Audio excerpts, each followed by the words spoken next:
Hello and welcome to tonight's boys varsity basketball matchup between the Platteville Hillmen and the Richland Center Hornets. Tonight opens your SWC boys varsity play. The Hillmen come in tonight 1-1. They are coming off a loss against Columbus where they fell in a very tight game, 66-61. One they definitely want to have back, but one they can't not be proud of. They played a very good basketball game. Their first game of the season, a ranked win against Wisconsin Dells, 81-67. So they've played some very competitive non-conference matchups early, something Coach Hoosier always stresses at the beginning of the year to get his boys ready and to get them prepped for these important SWC matchups. On the other side, Richland Center is also even with a slightly higher record of 2-2. Richland Center started their season with a win against Viroqua by about 15 points and lost against Sauk Prairie and then Baraboo. And then last week they won 50-42 against Wisconsin Heights. This is the opening night of SWC matchups as Prairie du Chien will play Dodgeville, River Valley will play Lancaster, and of course we're right here, right now, watching Platteville and River Valley. Andrew? Richland Center. Richland Center. There you go. Did I say it wrong? Yeah, it's Must all have right. said it wrong. It's all right. We got a great atmosphere tonight. That's we got our right. pep band, which will, make it nice and loud for us. We got a good crowd. We got a lot of exciting stuff. We're actually going to have a pregame interview, something a little bit new and exciting. Halftime, make sure you stick around as we will reveal the top 9 cast members for this year's play. Bang. So we got an exciting show for you all the way through. Andy, are you excited? Oh, I'm very excited for this game and for those cast members to be, that's a big deal. That's a good play, and that's going to be taking time out of our school day. And, that's something I can always look forward to. Of course. Andy, you've become a regular. What has it been like being with these boys? You've done a girls' game. What's it feel like being with the season so far? It's been a pretty good time. Like, I haven't broadcasted a boys' game yet this year. I've done a couple girls' games, and those have been pretty fun. And, boys I can relate a little bit more to because I am a boy, And you used to play boys basketball. That's right. So did you. So I did. It's going to be fun. Andrew Dowder and I used to run it back up on JV1 back in the JV2 back up in the day. Yeah. We were quite the team. We went like 26-4. We did. Yeah. We were a really great team. And the 4 losses, we were, what's the word? Quarantined. That is true. So I remember that. What a time to be alive. What can I say? Oh, wow. Yeah, but this game I'm looking forward to. Platteville just came off a tough loss. And you know what that means? What does that mean? You can bounce back. And Platteville will probably be looking to bounce back tonight as, Richland Center, it's a conference opponent, so you always want to beat conference opponents. You know what I mean? That's true. Yeah. Conference games, that's what you get your energy, get your packed gyms. That's what gets you their best basketball game, your overtimes. Band's here. Yeah. Yep. It's going to be a great game. Of course. Well, we'll bring you our key factors of the game after our pregame interview, but now we will be joined by a special guest. Andy will go grab him, and we will welcome him to the booth.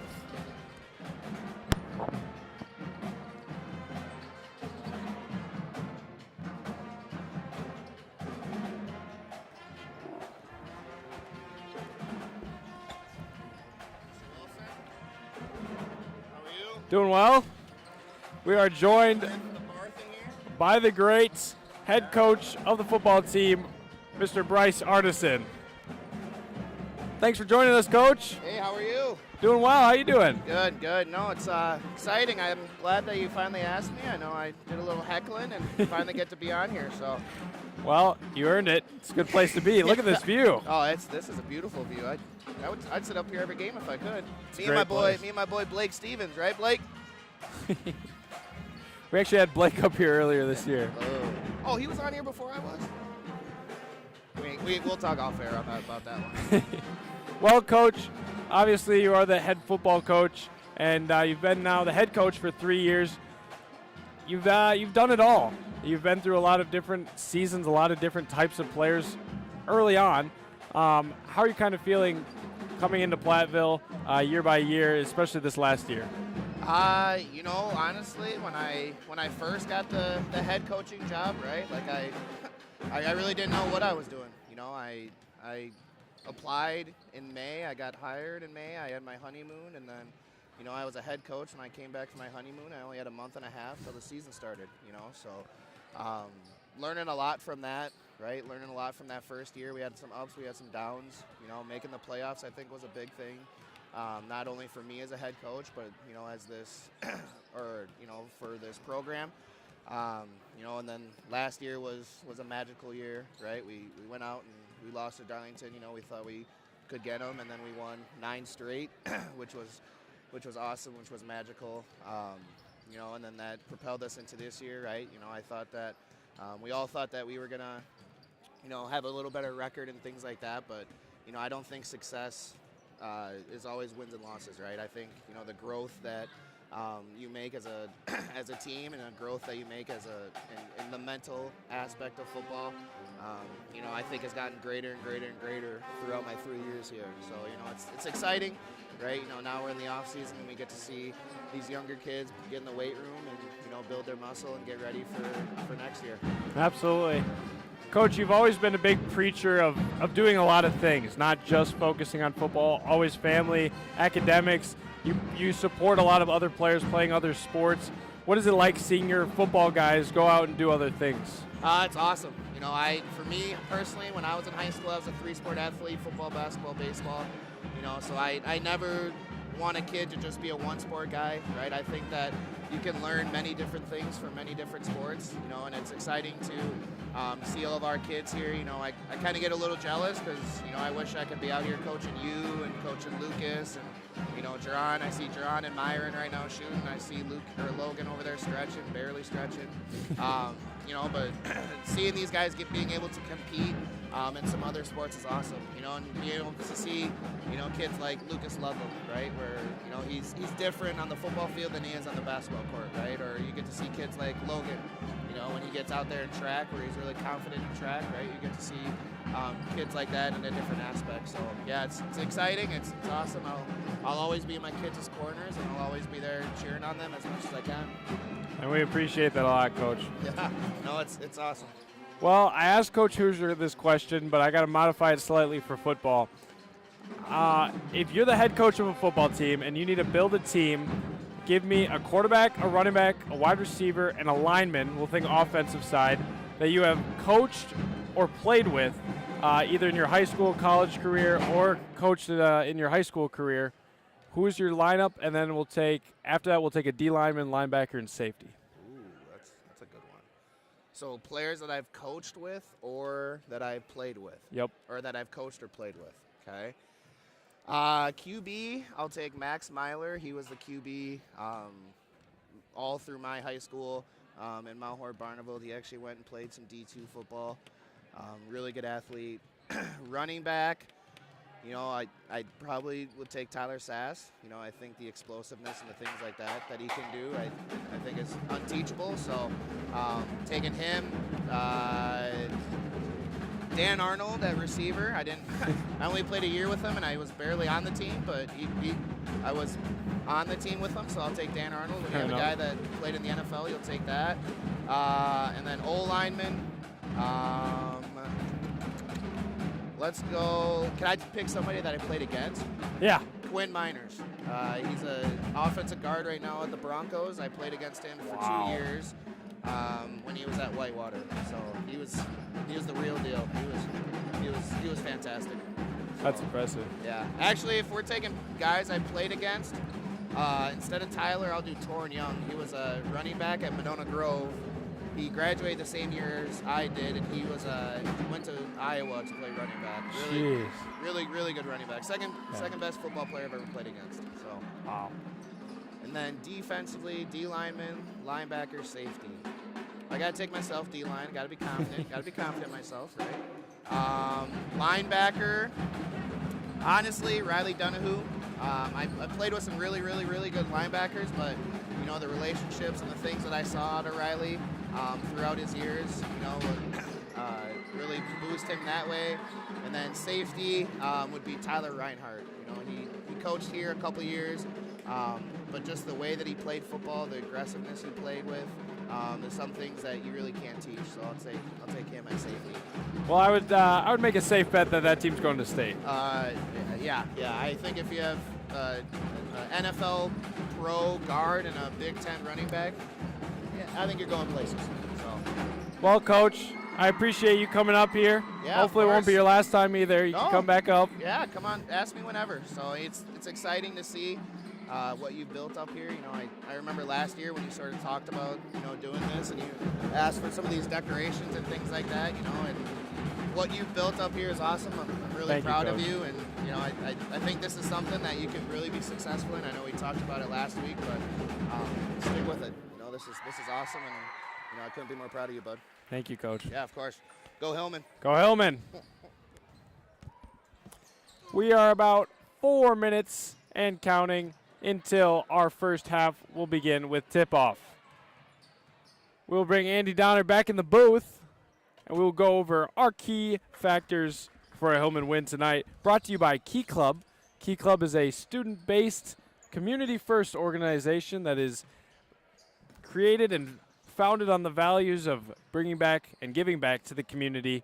Shout out to the advisors of Key Club, Mr. Ludlam, Madame Peters, two very, very strong advisors. Andrew, what are the key factors for the Hillman clinching their very first conference win of the season? You know, I always talk about it every single time. It's the little things that are actually the big things. Boxing out, rebounds, and most important of all, actually, minimal turnovers. A turnover is the worst thing you could have as a basketball team, Seth. And that's pretty much all there is to it. It's simple, but it's not simple. You know Absolutely what I mean? not. Well, if I had to label a key factor, I feel it's got to be energy. There's a lot of energy in this building, and it can go a lot of different ways.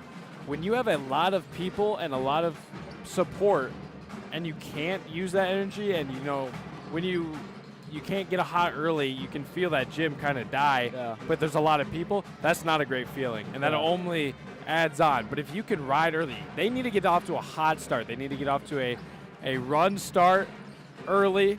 Try to score early, defend early, force turnovers, get the gym pumping, get the band playing, and after that, you know, it just should be easy from there. That's right. You know, our Platteville team, they fought against Columbus. They didn't pull out the win, but they sure did fight, and it could have gone both ways, you know. I think Platteville could have won that game, but they didn't end up winning, and that's okay. It happens. It's hard. It's hard to pull off perfect games like that, but I think there's an opportunity to look for a better game and just win tonight. You know, Andrew, a reminder to last season, they lost. The Hillman lost their first 2 games of this season.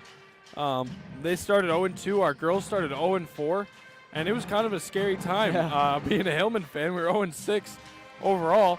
Then we got a win and another win, and we didn't lose all the way until when we were at the Pfizer playing, I believe, Monona Grove.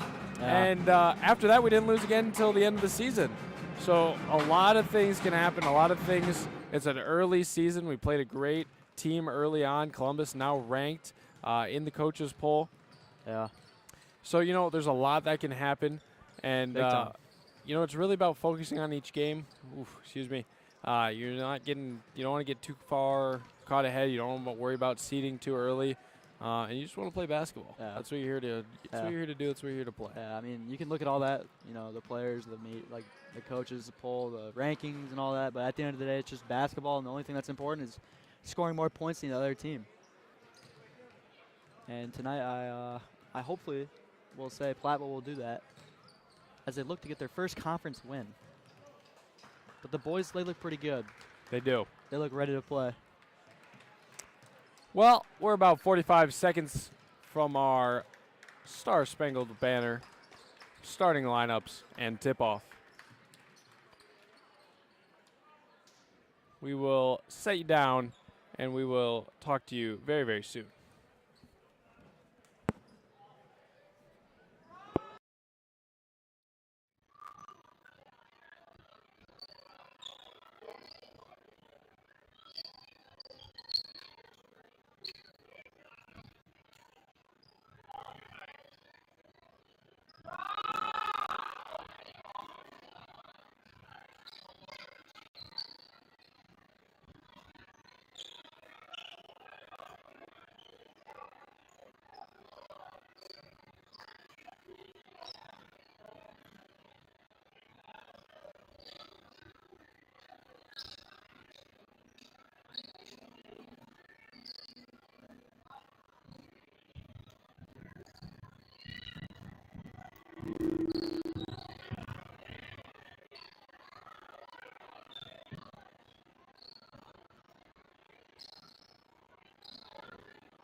Excellent job to our pep band, bringing making our nation proud with the national anthem.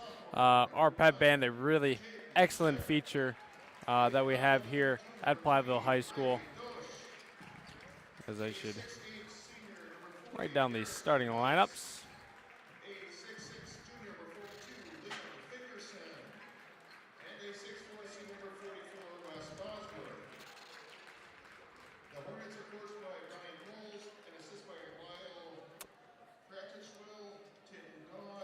And like I said, great pep band. I would argue one of the best in the area, if not the state. They really get everything going. Just listen. Don't know if you can hear these boys. I'll turn up their volume.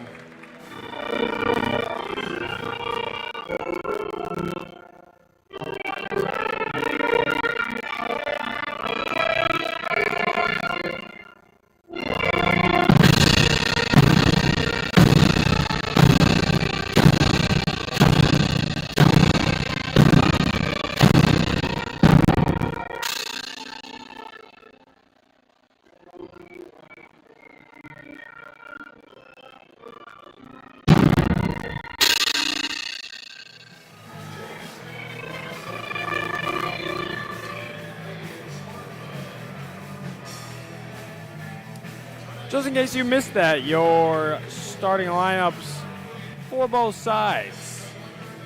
For Dodgeville, number 1, the sophomore, Jaden Schroep.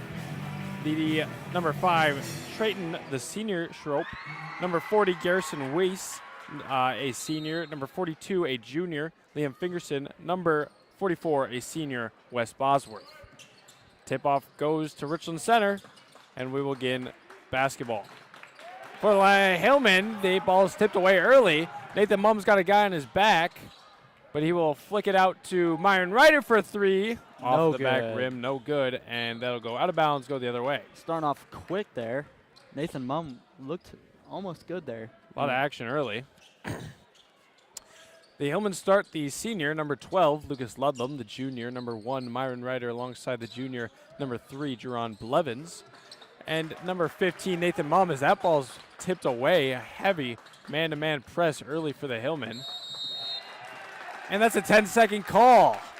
Like I said, the Hillmen need to start off high, and that is a great way to do it. I know the coaches, they love the 10-second, the 8-second, all those types of calls because that means you're playing defense for a long time at a really high rate. That's right. And to finish it out, the big man down low, number 24, the senior, Eli Langmeyer. And trying to do a little too much. Ludlam throws that one out of bounds, and we have been 40 seconds into play, 17-19, 0-0-0 score. And a couple of turnovers from both sides. Now one-on-one, Myron Ryder on Schroep, Jaden Schroep. Hopefully I'm pronouncing that correctly, as there's a kind of scoop layup. He thrusted it up through contact, and he will get 2 early. You know, one thing I do notice is Richland Center has some height. A lot of their players are pretty tall and have decent builds out there. As Lucas gets the ball stripped away from him. 3-on-1, don't like the numbers, and Dosh Bosworth will just kind of act as a Brady Dosh. A running screen, and it's 4-0 early, Richland Center. Nathan Mum had some potential there. Myron Ryder will bring it back to the wing, to the top. Eli's looking to move. Some movement here for Platteville as Nathan looks to make a play. Drawing Blevins with the three-pointer. No good. Looks like I got that starting lineup off by a little bit. I apologize. Like Andy said, Brady Doach will be starting for Richland Center. And there's a foul on Garrison Weiss, number 40 from Richland Center. That's his team's first foul. Myron Ryder will be shooting 2 free throws here. So he gets the first one to go. Myron Ryder shooting about 68% free throws percentage from the season. His first game, believe he was 12 for 13. He shot 12 in his second matchup against Columbus. Didn't have quite the high percentage. I believe he was just at 50%, but able to go 1 for 2, 50% there, and that will be the Hillman's first score. Richland Center is, and that's an easy bucket there for Wes Bosworth as he just makes it look pretty simple. The lefty with a good right-handed drive. And Nathan Mumm will be shooting that. No good. Eli Langmeyer. Solid rebound, and he gets the foul. Eli Langmeyer will go to the line to shoot 2. You know who Nathan Mumm reminds me a lot of? Who? Macy Noble. Because he just shoots threes, and he'll miss it over and over again, but he'll just keep shooting. You know. Were you with me earlier when I said that? No, I wasn't. There's no way. I was saying just earlier today that Macy Noble and Nathan Mumm are the exact same player. Yeah. They shoot threes, play relentless defense, and will do anything for their team. Both very, very similar players. That's incredible. I mean, you just read my mind. We have chemistry. You know, we have good chemistry. Wow. As Langmeyer goes 1 for 2 from the line. You know, that's impressive. No one's going to believe me that I said that, but I'll put it on my life. I remember I had people with me. I did not hear him. That's crazy. That'll be 40. That'll be Weiss down low, working on Mumm. Tosses it out, but it's stolen, and a foul will be called on Bosworth. A little bit of a transition foul. I don't know if they have that in high school, but safe to say Ludlam would have maybe outran the rest of the guys there, as he does have some pretty top-notch speed. As it looks like Jonah Vorl will come in for number 24, Eli Langmeyer. And a little bit of a smaller lineup. And I believe Will Zielinski is out today. He had his wisdom teeth removed or something like that. Unfortunate. So he will not be playing.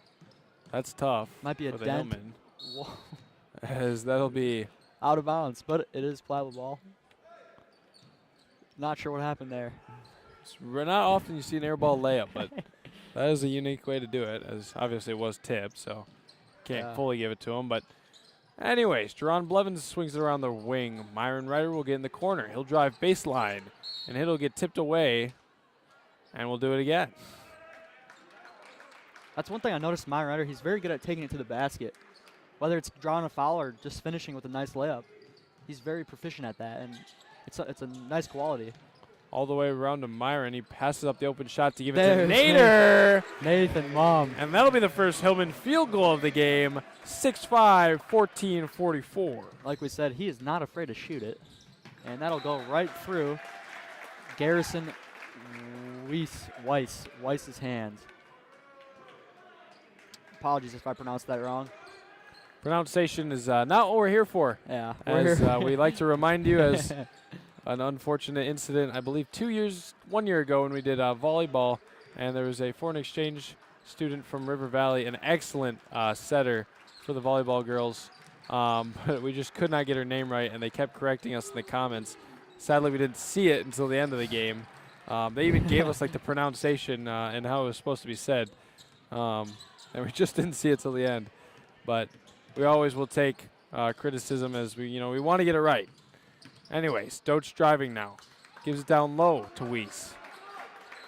Swinging just over the arms of Ludlam. He'll shoot the 3 deep. That's Jaden Schroep. Good board there for Nathan Mumm. And they'll start the half-court offense. Myron Ryder faking it, drives baseline. He will get the call on the floor. That'll remove the layup from the board. And we'll have another out-of-bounds play. Lobs. They're important. You know, it happens a lot at this level, at every level, I should say. Brody Digman, the sophomore, checks in the game. Make sure to see that he has a nice new haircut. And Ludlam takes the one-on-one opportunity. Bang. Misses his first, rebounds the second, and puts it in for the Hillman lead. Hillman now lead by 1. Ball is tipped away by Jonah Vorwald, saved by Digman, but the accidental assist will not happen. Oh, and Nathan Ball is all over the floor. And there And it's another tip. Right into Madame Peters' hands. Shout out, French teacher. I only took tears of that, though, thankfully. Foreign language, a tough thing in this booth, as Jeez. Spanish really did give me some trouble, but I did love the teachers. You know, I can't even speak English well, so I don't know how they expect me to speak another language. Fair enough. Myron Ryder up top. Getting a little bit of pressure, and that'll be off the hands of Digman. The Hillman just look a little frantic early. It's 7-6, 13:09 on the clock. Right through Brody's hands there. A little bit of a heater pass. Happens. And not a lot happening, but a full court press. Balls Somehow it works out for Richland Center. will be drive all the way down, takes it himself, number And he 42, Liam Fingerson. Oh my goodness. And gets his board and puts it in. You know, Liam is 6'6", so he's not easy to guard. And there's a lot of height on this Richland Center ball team, 6'6" and 6'8" ball players. And it looks like they're running a 2-3 zone, which if you watch, Lucas Ludlam will cash it out. The 3 is good for number 12, Lucas Ludlam. As I was saying, Richland Center, they're running a 2-3 zone against Platteville, and if you watch Columbus game, Platteville seemed to struggle with the 2-3 zone. But maybe they did work on it because obviously it's a big struggle, so I'd assume they worked on it in practice.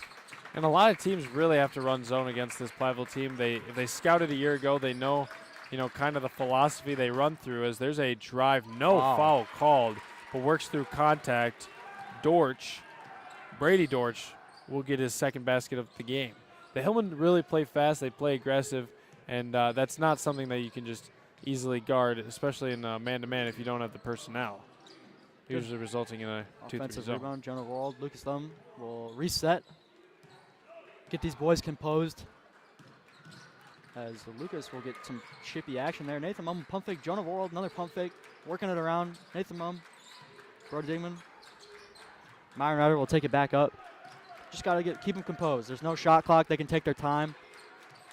This is Platteville's possession for a reason. As a nice give and go here. And Myron Ryder's shot blocked. solid defense there, but Richland Center, the fourth out-of-bounds play. could not recover it. And the Hillmen are going to have to use all their plays right out, early on. right out in the beginning. As Ludlam will pop out at the top of the key. He wanted it, but it'll Nathan will shoot it, though. Nathan No good. off the right rim, You know, and Dortch will board. I've played one versus one against Lucas before, and he can make those shots. He can really light it up. I don't know why he doesn't shoot those more. I do think that he will Ludlam will get into a rhythm as the season goes. Well, he will feel more comfortable shooting those threes. I don't think we're going to see a lot of threes early in the season as he just starts to feel it out. But as he gets more comfortable, he's going to start shooting deeper and deeper, and I think that's where he becomes more and more dangerous. Yeah, for sure. Number 10, Kyron Schritzenberger checks into the game, 6'5", sophomore for Richland Center. And Jerron Blevins and Eli Langmeyer will check into the game and make instant impact as they both tip it, but Dortch will recover. Shope up top. Gives it now to Schritzenberger. Fingerson posting up, will take the mid-range jump shot, hand in his face, and boarded by Langmeyer. Looked good from here, but it was not good. Ludlam give and go. Coming in hot. He'll go by him, but blocked. And that'll be... another out-of-bounds play. It for did Platteville. appear to be off Ludlam, but we will stay underneath. Maybe not here. The Richland Center ball. They talked it over. A good call by the refs there. Yeah. Some of them did seem to Get caught up with it. touch the ball a little bit there at the end. It's kind of hard to not react to the ball sometimes when it's like fast like that, you know. Sometimes you just can't help yourself with touching it, trying to save it or whatever. 3-on-3, Dortch on Blevins. Langmeyer defending. Now back to Dortch in the corner. Shope takes a dribble and fires. Off the front rim, no good. Good rebound, Lucas Ludlam. And he'll full court pass, get it to the corner, and readjust in air, but unable to stay composed. Myron Ryder will miss it. And it's 10-10. Some Michael Jordan right there. I thought 10 minutes, 14 seconds on the clock. There was a lot of airtime on that. Hoosiers getting chippy with the referee down here. Trayton Shope splitting traffic, and yeah, you're right. They're having a little bit of conversation. Hopefully they can keep it all right. You know, Lucas Thumb. Never mind. Not good off the It looked front good from rim. here. And 10 minutes has passed. 10-10 remains the score. Hoosier is not happy with something.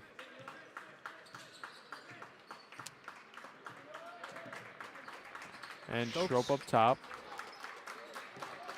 Gives it to Dortch. 5 now, that's Trayton Shope, and a travel called. It'll go the other way. This is a pretty good game so far, though. 10-10. Not a lot of scoring from both sides, but 30-second timeout for Platteville here. And Hello, ladies and gents. Do you like a nice, warm, home-cooked meal on a cold winter's night? Well, if yes, you want to be here at Platteville High School for this year's PHS Chili Cook-Off. Whether you want to prove that you've got the best chili recipe this side of the Mississippi, or if you just want to get some top-notch grub in your belly, you got to be here at 6:30 on December 19th for the PHS Chili Cook-Off. For those interested in competing, please contact Miss Tranel at htranel@platteville.k12.wi.us. That's htranel@platteville.k12.wi.us. Show us what you got, and for the rest of you, make sure to mark your calendars for this must-see chili event. And we welcome you back. That was our word from our sponsors, NHS, giving you our little information on the chili cook-off. New Make addition sure here. you're there for the Dubuque Hempstead halftime chili cook-off. You didn't miss much, folks, as Jerron Blevins will go to line shoot 2, able to switch it in midair and not able to quite get it to drop.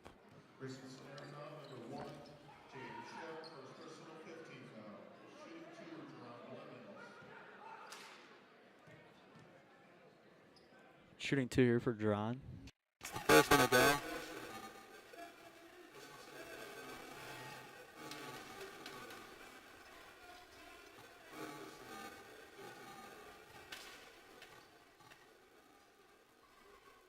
And the second one, also the guy. Good looking free throws there from Jerron. Devin shooting about 100%. He's 4 for 4 in the season with those two. Shope now gives it up to number 42, I believe that's Reese. Give and go action, not give and go, excuse me. Good look on the cutter, as Fingerson, excuse me. As it'll be a shuffle pass to a modern corner 3. No, did not get the bucket there. Good look though. You can't really complain about that as just a coach. Richland said it cannot get the last little bunny to go. Mismatched shoes at the top there. Shope, surveying. Gives it to Shope. Other Shope. I don't know why I pronounced the two differently. It must be brother cousins as he gets the step back on the elbow. He's got 6 now. Pretty little shot at Shep. That's how it's pronounced. Well, this is what I heard from the PA guy. And is he right there? Yeah, maybe. Foul on Richland Center. Richland Center looks to have turned it around a lot faster than they did last year. Essentially, last year not a great SWC season for them, as they were 10-9 on the season. Platteville being 10-0, both with very different, contrasting seasons last season. But Richland Center has been very competitive early, as that corner 3 no good from Nathan Mumm. Richland Center with 4 wins last season, 4-21. They already have 2, so they're already halfway there to breaking last season's mark. And they definitely have turned it around, for sure. 1-9, that's I'm not really an expert at numbers, but that's not good. Well, I wouldn't say it is, but it happens. You gotta read that some years. You just gotta stay composed. That's a turnover. Nobody touches it. Oh, Levin decides to grab it. A little risky-frisky. But Levin with that. Good ball move here. They don't know what to do.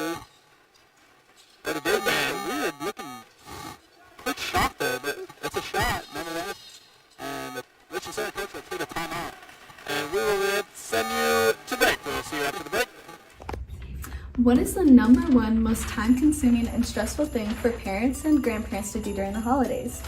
Gift wrapping. NHS will be hosting a gift wrapping on December 18th in the Platteville Commons. Everyone and anyone is welcome to bring your gifts for us to wrap December 18th, 4:30 to 6:30 at the high school. All donations will go to Badger Camp. Thank you.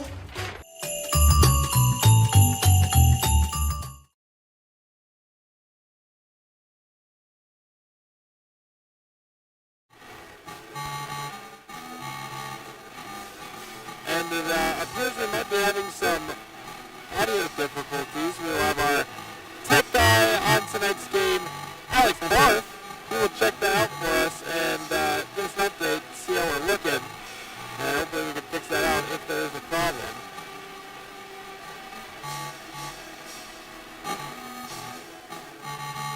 How are we sounding, Alex?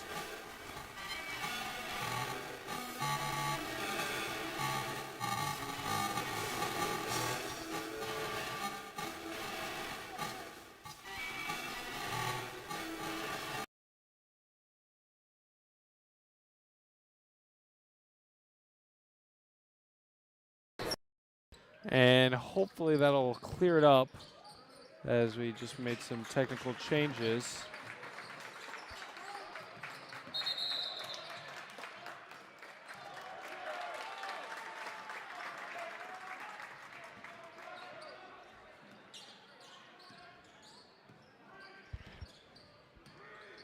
There we are. We're back. Thank you for all those warning us of all technical changes, and we are on game time. You didn't miss anything. 12-12, 7 minutes, 21 seconds remain in this first half of play between the Platteville Hillmen and the Richland Center Hornets. Thanks, Mom. I got your text. Apparently we sounded like robots. Thank you, Mom, and thank you, Ms. Kelleher, for the 2 warnings on the audio. And we really appreciate those things because we can't hear ourselves as we go. Mistakes happen, you know, it is what it is. But speaking of Ms. Kelleher, don't go anywhere for halftime. We have an extraordinarily unique halftime show today as we will be revealing the top 9 cast members of this year's high school play. Stick around and don't go anywhere to find out more. 12-12, 7 minutes until that very exciting action. Nathan Mum dribbles. The Hillmen a swinging offense. Dribble drive offense, excuse me. Trying to get some movement towards the basket. And, you know, kick to the three-pointer strat they give all year as Myron Ryder, a little fake, can't get that one to go. And a foul called. Eli Langmeyer will go back to the line and shoot 2. Pretty good offensive rebound right there. Those are really important for everything, really.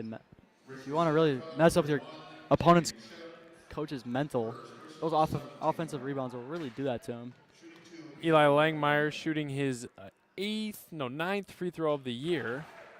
Puts it in. He's 2 for 3 tonight. He is 6 for 9 on the season. That's about 66 repeating percent. Good math there. We're pretty good at that up here in the booth. We do. We give it to you straight. On the spot. Freshly calculated, and that's he took a step early. And, yep, that'll be right the call. He'll get another one. Now, I'm not really sure how that goes down in the stat book. Does that count as a missed free throw, or? He was distracted, so.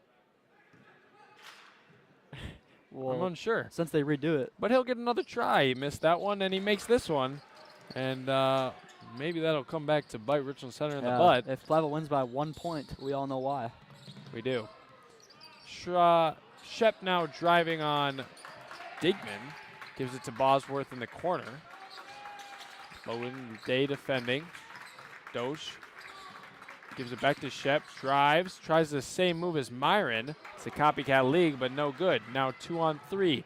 Gives it up to Nathan, left side wing. Behind pass to Digman.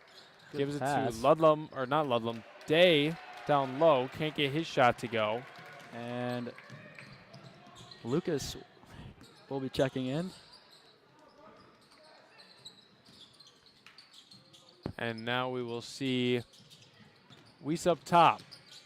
Good ball here for the Hornets. Shep driving baseline, tries to kick it down underneath. Eli's there to stop it, though. as Digman coming up the floor hot, looking a little like his.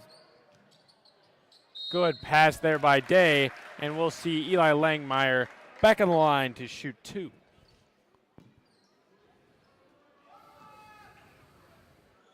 Richland center foul, number 40, Harrison Weiss, personal 18 foul. Shooting 2, Eli Langmeyer.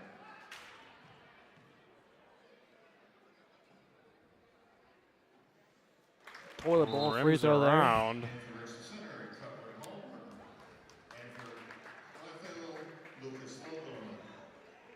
As Luke Ludlam will sub in for Nathan Mumm. Langmeyer averaging about 7.5 points per game. Or, excuse me, yes, 7.5 points per game, 6 rebounds, and a block and a half. Great D player down low for the Hillmen. Yeah, I will miss that free throw, however. 15-12, Hillmen lead by 3 as Digman stumbling on the defense by Shep. Bosworth will spin baseline, flick it up, no good. And the Hillmen have numbers, about 4 on 3.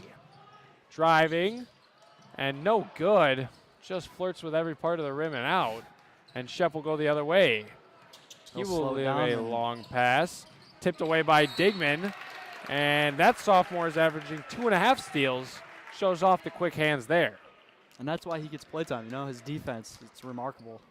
Richland center foul, number 12, Cutler Homer, first personal 19 foul. 9th team foul for the Richland Center Hornets, as Platteville only has 1 foul. They will shoot the 1-and-1 now. Is that home cooking?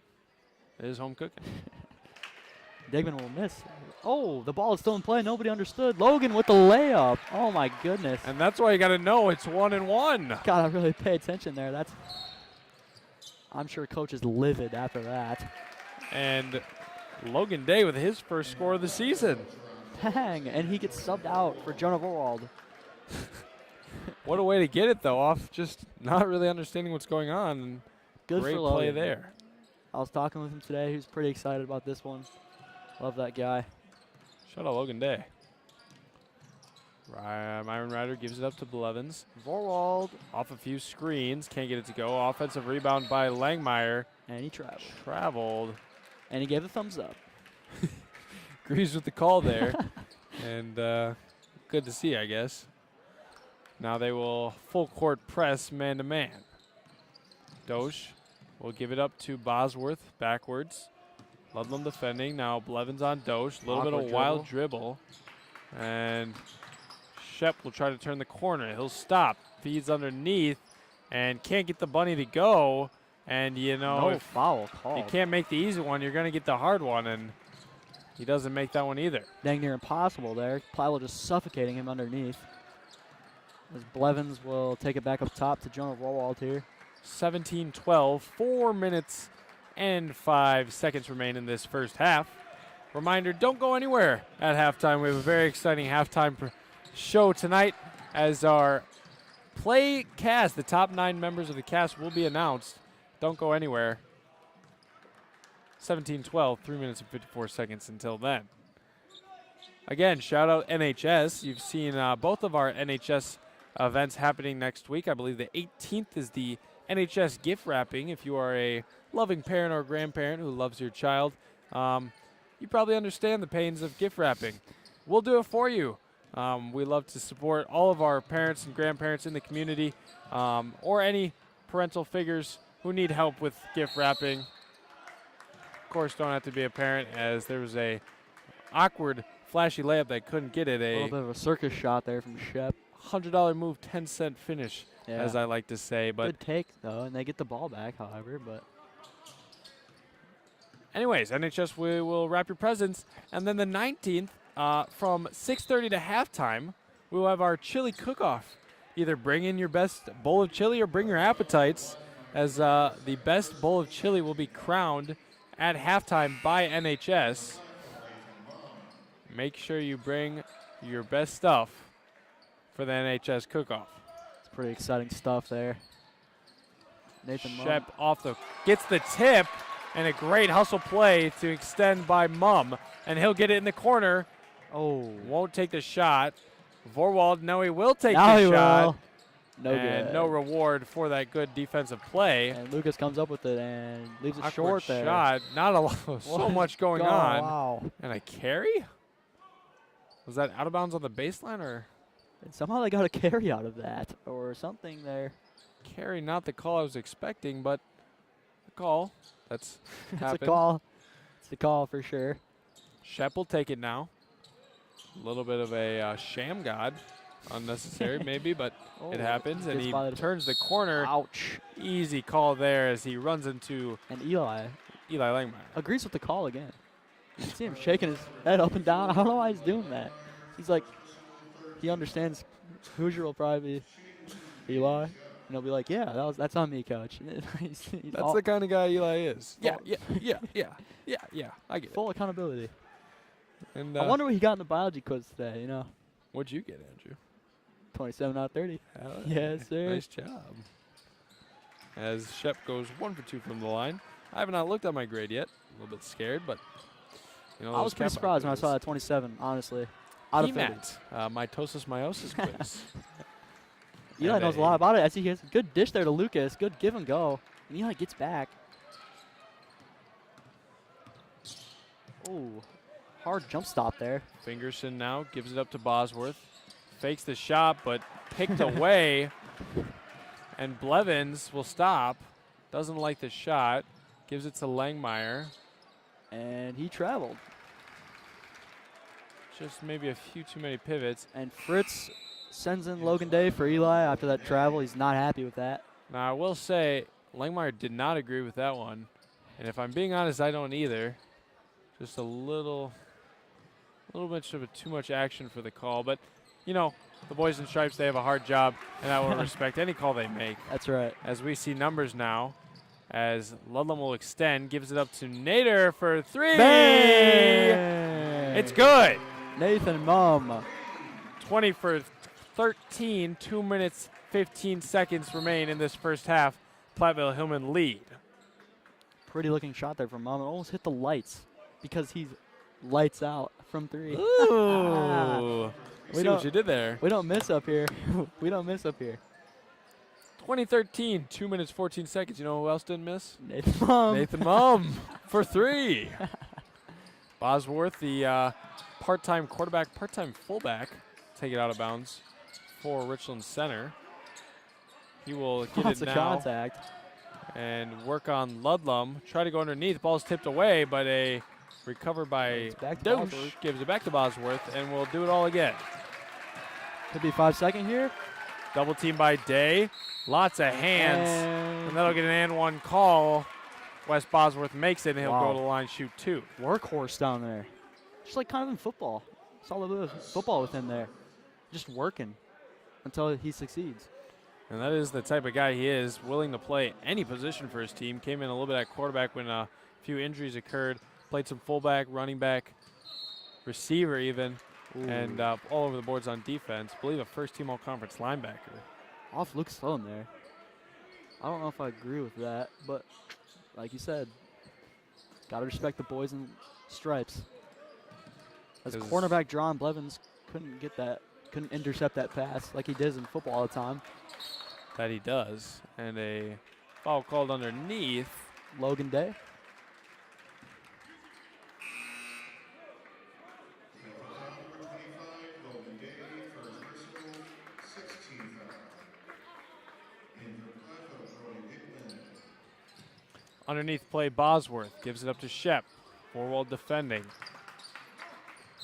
Forwald coming off an excellent second half in Columbus when he really was willing them through and through. He made 2 huge threes, 2 for 2 in that game, and I believe 2 or 3 steals all over the boards and all over the hustling. Yeah. As just some excellent basketball from Jonah Vorwald. It has sure. definitely moved up his minutes in today, as there's a missed free throw, and we see the continued energy that he gives. Eli Lamar will check in for Logan Day here. As Richland Center can't really get their free throws to go this game, and it's going to haunt them, I assure you. There's another missed free throw there. Ludlam with the rebound as he looks to make a play happen, and he'll slow it down.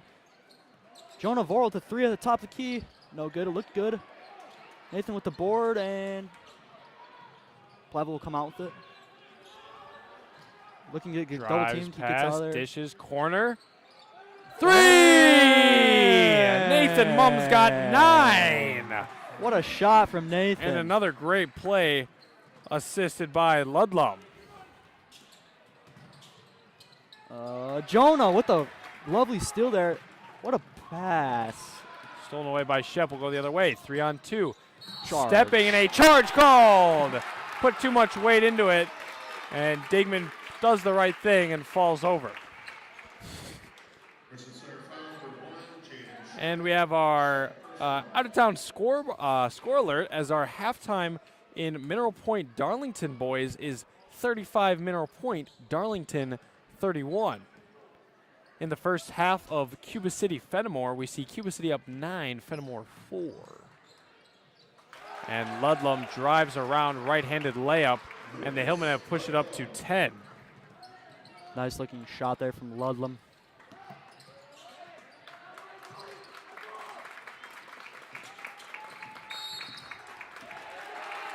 And moving screen.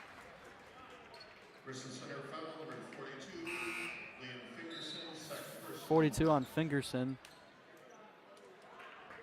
42. This Platteville looks to end the half hot here. Things were getting a little sketchy there when Richland Center was sort of making a run. But Platteville comes back. Lucas Lund with a beautiful dish. Jonah Vold in the corner. Almost gets the bounce. And Richland Center will fight for it. 15 seconds remain. A travel called will give the Hillmen another chance. 42 Fingerson doesn't like that call. And he will say his word about it. Excuse me. Scared me. Myron Ryder will take it out of bounds. 16 seconds on the clock. Reminder, don't go anywhere at halftime. We have a very exciting and unique halftime report tonight as we will reveal the top 9 spots for the 2024-2025 Hillman play. You Can't Take It With You, directed by none other than Miss Rachel Kelleher, the excellent English teacher herself. As Ludlum makes the first free throw there.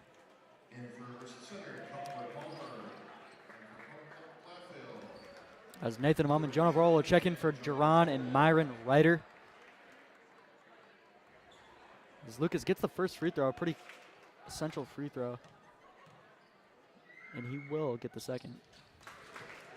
Wills it into action as Ludlum has been filling up the stat sheet early. Full court press, 15 seconds remain in this first half of basketball. 10-second hit. Good pass. And Weiss can't get it to go. Rebounds himself, can't get it to go. 4 seconds. Ball's moving around. We're going to have to see we see a foul, and that'll send him to the line. Wow. Great. That's why you hustle out every half. Not what Richland Center's looking for here. And they will put him on the line. That's exactly what they want, and that'll be double bonus. So they will get 2.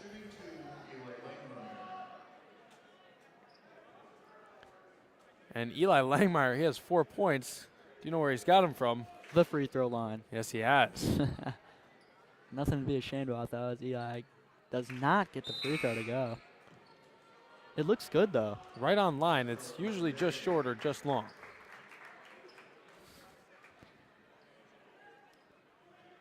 Langmeyer will shoot another 1.3 on the clock, so we would need at least a tip or a miracle for another, and that one's just short. Yeah, Eli came up short there at the free throw. I'm not sure what happened there. Maybe some wind hit the ball. You know, it is pretty drafty. Winter South Trim. Winter storm. Winter storm's coming. Full court shot. Oh! Just short. Oh, my goodness. We will send it to break. When we join you again, we will do our halftime reveal show. Don't go anywhere. We will see you soon. Hi, my name's Logan. And I'm Tyler. And we're here with Hillman Outlets. Come on in. I'm Isaiah. I'm Jackson. And we accept card, cash, and check for all your Hillman apparel needs. My name's Rowan. My name's Amy. And we have a wide selection of your Hillman merch, apparel, and spirit wear, including blankets, hats, and tote bags. Check us out online at hillmanoutlets.com for in-person hours and online orders. Visit Hillman Outlets.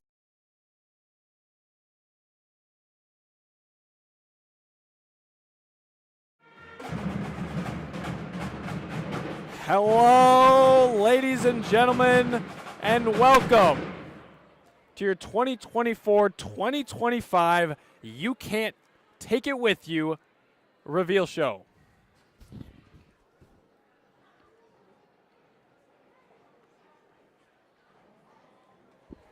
And I was just confirming to make sure there's audio, and we will give you the reveal.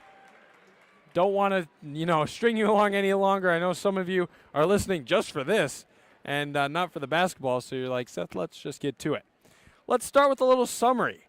Grandpa Vanderhoff and his wacky family, the Sycamores, have been happy living their zany lives in his house in Columbia University in New York for many years. This family and their friends are a madcap group of eccentrics, marching to their own kind of drum with pride and joy group of people. Their hobbies include collecting snakes, building fireworks in the basement, writing myriad of plays that never get published, and taking ballet lessons. Things like stress, jobs, and paying taxes to the government are for other people, not for them. But when a practical young Alice Sycamore becomes engaged to her company's vice president, Tony Kirby, the Vanderhoff Sycamore clan must strengthen up to meet the new in-laws. Disaster ensues when the Kirbys arrive at the wrong time, and despite the best-laid plans, see Alice's family in all its crazy glory. The evening ends with everyone in the house getting arrested and Alice ending the engagement. It isn't until Grandpa's wise speech to Mr. Kirby about the importance of living life to the fullest that the two families find a way to accept each other, and love conquers all. You Can't Take It With You is a madcap, idealistic comedy that reinforces the idea that you only live life to the fullest by doing whatever makes you happy. If you want to see this excellent, wonderful performance, it'll be on Thursday, Friday, and Saturday, March 6th through 8th. The 6th and 7th will be at 7 p.m. Saturday, March 8th will be at 2. Rehearsals will start after the winter break. And now what you're here for. For the very first role, it will be Martin Vanderhoff, the grandpa. He's an eccentric, happy old man who has never paid his income tax because he doesn't believe in it, and he feels the government wouldn't want to know what to do with the money if he paid it. He lives his life by the philosophy, don't do anything that you're not going to enjoy doing. He goes to circuses, commencements, throws darts, and collects stamps. Now, for our reveal, drum roll, please. Who will be playing Martin Vanderhoff? It will be Ben Drafinski. Dang. Yes, Ben, a proud member of the Platteville Hillman Broadcasting Club, as congratulations, Ben, in snagging that role. Now we will move on to Penny Sycamore and Paul Sycamore. Penny she loves to write plays and paints as hobbies because it makes her happy. Unfortunately, she's terrible at both. Penny is a loving mother and wife who constantly is concerned with the welfare of her family, and her main goal is to make sure everyone is happy, particularly her daughter, Alice. She's married to Paul Sycamore, a tinker who manufactures fireworks in the basement with the help of his assistants, Mr. D. Pina. His hobby is playing with erector sets. Who will be playing these excellent roles? Drum roll, please. Elena Curry and Louis Peterson. Bang. Congratulations, Elena and Louis. Two excellent candidates for two very exciting roles. Now we will reveal Alice Sycamore, who is dating Tony Kirby, the two who are bringing the families together. Alice Sycamore is the only normal family member. She has an office job and is rather embarrassed by the eccentrics of her family when she has Tony and his parents at her house. Yet she still does love them. She tends to be a pessimist. She is dating Tony Kirby. He sees how, even though the Sycamores appear odd, they are really the perfect family because they love and care for each other, and his family is very proper and has many issues none of them will admit. He is the vice president of Kirby & Co. Now, Drum roll, please. Amy Wood and Cash Peterson. Bang! And again, I couldn't think of two better people, students at Platteville High School, to play two excellent roles. Bang. Bang! Moving on. Now we are Essie Carmichael and Ed Carmichael, the couple. Essie, she is childish. As a hobby, she makes candy that Ed likes to sell. Essie dreams of being a ballerina. She has spent 8 years studying with Boris Kolnenhock, but she is a terrible dancer.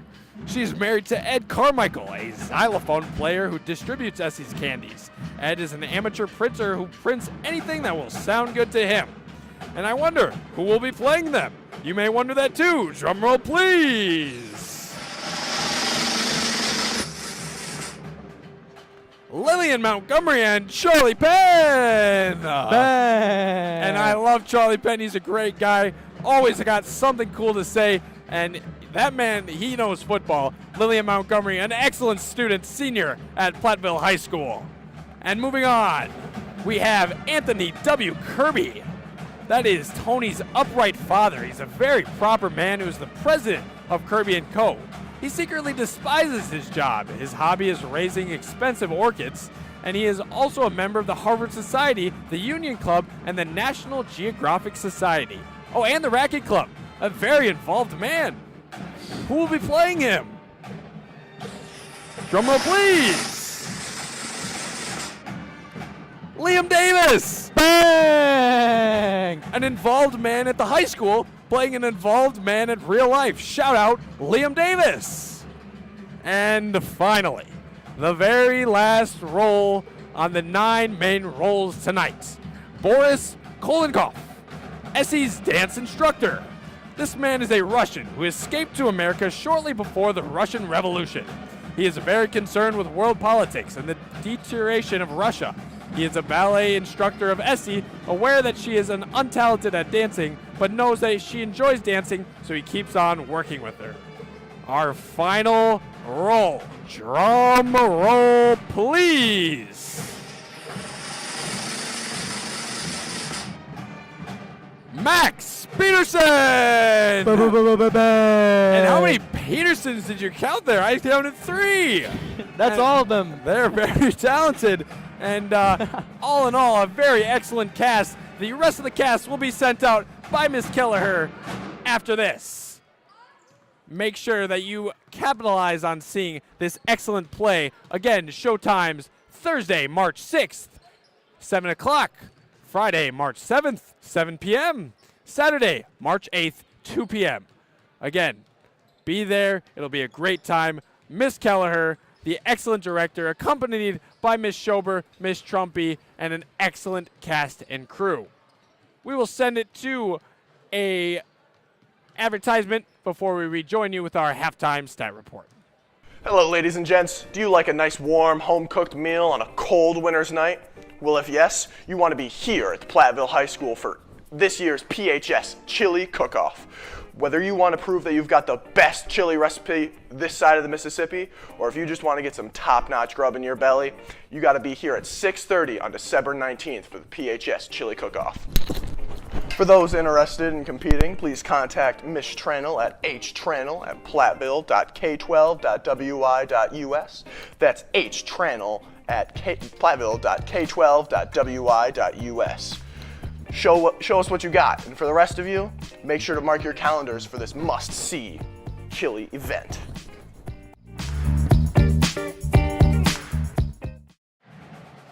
Ladies and gentlemen, welcome back. That was NHS Chili Cook-Off. Make sure you're there next week bringing your chili or your appetite. Chili Cook-Off hosted by NHS, a wonderful and great event. We're 44 seconds away from rejoining in the second half. 27-15 is the score. Looking out of town, Cuba City leads Fenimore 31-17. River Valley leads Lancaster in a tight one, 32-31. Andy, I'm going to send it over to you for our halftime stat report. All right, real quick here, I'll tell you the points of everybody. Myron Ryder with 3 points. Excuse me, John Blevins with 1 point. Luke Sullivan with 8 points. Nathan Mum, 3 threes, 9 points at the half. And we have Eli Langmeyer with 4 points, all free throws. And Logan Day, 2 points. First points of the season for Logan Day. And at Richland Center side, we have number 1, Jaden Shope with 3 points. Brady Dosh with 4 points. And you got Liam Fingerson with 4 points and Wes Bosworth with 4 points. 4s all the way around. That's right. Pretty even scoring here for both teams. No really independent leaders. Nathan Mumm has 9 for Platteville. That's the leading scorer.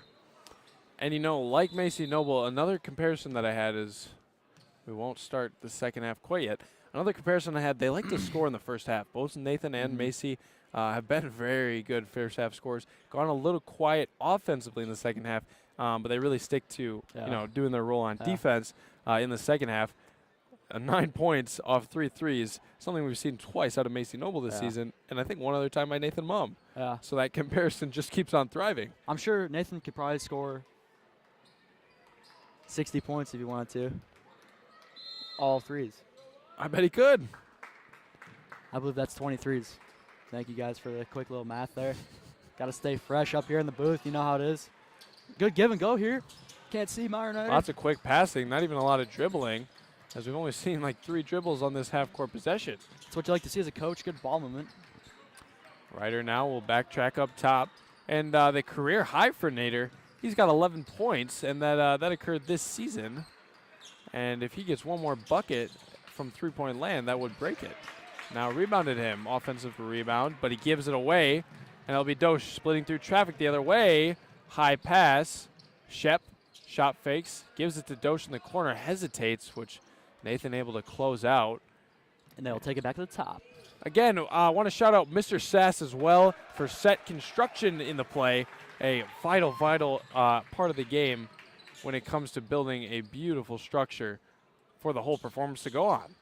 I remember my freshman year, Legally Blonde, we had a 2-story set that was completely homemade, you may say, and really an impressive work by Mr. Sass. And that ball is tipped away. It'll stay here. Hillman ball. 27-15, 16 minutes, 14 seconds till the end of regulation. And we saw a close one, really up to a point. It was about 10-10, 12-12 for a long time. Really a 5-minute stretch. But then the Hillman really put on a run far away as the ball just doesn't want to go in there for Ludlum. Usually gets slow those to to get go. up. And it should have gone in. Hopefully he's okay. Yeah. Our glorious king. All right. 27-15, 16 minutes, 22 seconds, and counting. Yeah, I mean, the Hillman went on a really late run. Some really good hustle plays at the end of the half. Gave them some free points. I mean, no points are free, but definitely some free looks as Myron Ryder doesn't look, and that'll go off Ludlum's hands. Not happy about that one. My pops would always tell me, keep your eye on the ball. Looks like Lucas was looking at the basket there before the ball, but it happens. His eyes were a little bit bigger than his stomach. No, stomach bigger than his eyes. I don't know. But 27-15, 15 minutes, 56 seconds. No scoring here in the... In and out. Shep takes the 3, and that'll do there it is. when There's you the say jinx. it. Shep with the first jinx. 3 of the bucket. Oh, nice looking shot, though. Can't be really mad about those as a coach. I mean, those are like... Those shots are really 50-50, you know? Like when someone throws a deep free ball like that. Nathan Mumm, career high. He's got 3 points again. 4 threes for Nathan Mumm. He's lights out. He just does not want to miss tonight, and they're needing it. Keeping him going 30-18, 15-15 on the clock. And you're making them, so keep shooting, right? Keep shooting. Keep extending that career high. And I believe that it's foul on... I have some news for you, Nader. Or not Nader, excuse me, Andrew. Macy Noble took her first free throw of the season last night. Really? Yeah. She did it, alpha and 1. Wow. Good for her. It, but it was a good attempt. Brady Dosh gets the 2-point bucket there. You know, kind of a running joke. And it's with Macy, too. Trust me, we talk about it with her. But she's really just a 3-point specialist. Yeah. So, you know, when she drives to the baskets, it's a fun sight to see.